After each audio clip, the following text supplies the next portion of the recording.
Imagine you are an author writing a novel. Your text dialogues and descriptions are essential to telling your story.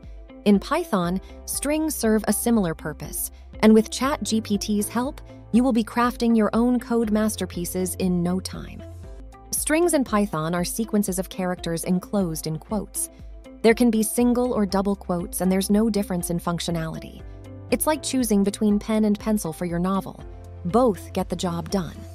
Python provides numerous string operations and methods that make working with text debris. Let's go through some of the most common ones, starting with concatenation and repetition. Concatenation is simply adding two strings together, like gluing words and sentences to form a paragraph. For example, hello and world together is hello world. Repetition is multiplying the string by a number, creating a repeated sequence. For example, a border equal to equal sign multiplied by 10 would create a string of 10 equal signs. Now let's talk about slicing and indexing.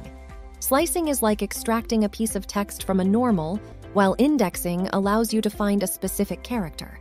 For example, my string 1 to 4 would extract characters from positions 1 to 3, and my string 0 would return the first character. Python also offers a treasure trove of string methods such as upper, lower, find and replace, and many more. These methods help you manipulate and process text with ease, making your coding life a whole lot simpler. Now let's talk about how ChatGPT can be your valuable ally when working with strings.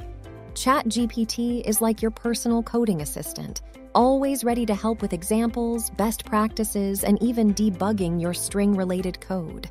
For instance, if you need assistance with a string manipulation or formatting, you can ask ChatGPT and it will provide you with a tailored guidance, saving you time and frustration.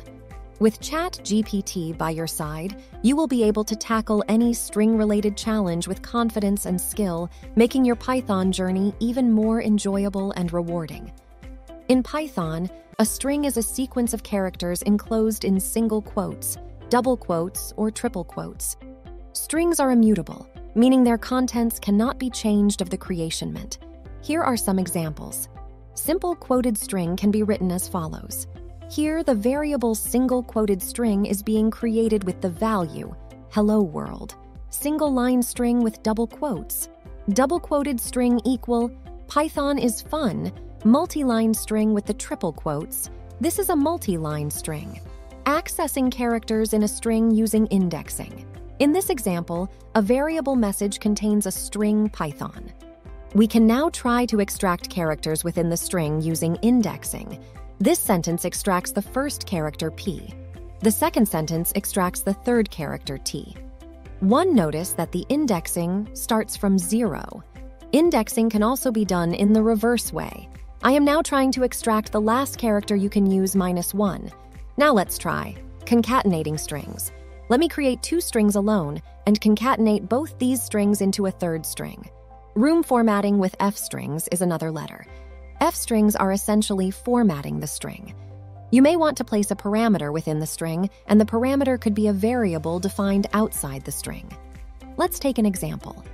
Age equal to 25 for that extreme is equal to LIF. My age is age. There you go, you notice that the variable has been accurately placed within the string. There are other functions using strings, such as converting the sentence from uppercase to lowercase and vice versa, and also counting the number of words within the sentence. Let's explore. In the example shown, we are trying to convert the sentence from the current format to an uppercase format and also develop case format. The third function used is of indexing the word present in the sentence. The word "s" is repeated twice within the sentence, first within the string. This and the word "is" is present separately, so Python doesn't differentiate between words. However, it would identify the occurrences of the pattern within the entire string, and therefore the word count is 2. Remember, strings in Python are versatile and have many built-in methods to manipulate and work with its data. Now that we've had a glimpse into the world of Python strings, we'll move on to the next topic, which is all about numbers. In our next lecture, we'll dive into the world of numbers, where you will explore integers, floats, and how Python can help you crunch numbers like a math whiz. That's all for now, folks. And remember to like, comment, and subscribe to our YouTube channel. Keep learning and keep coding. See you soon.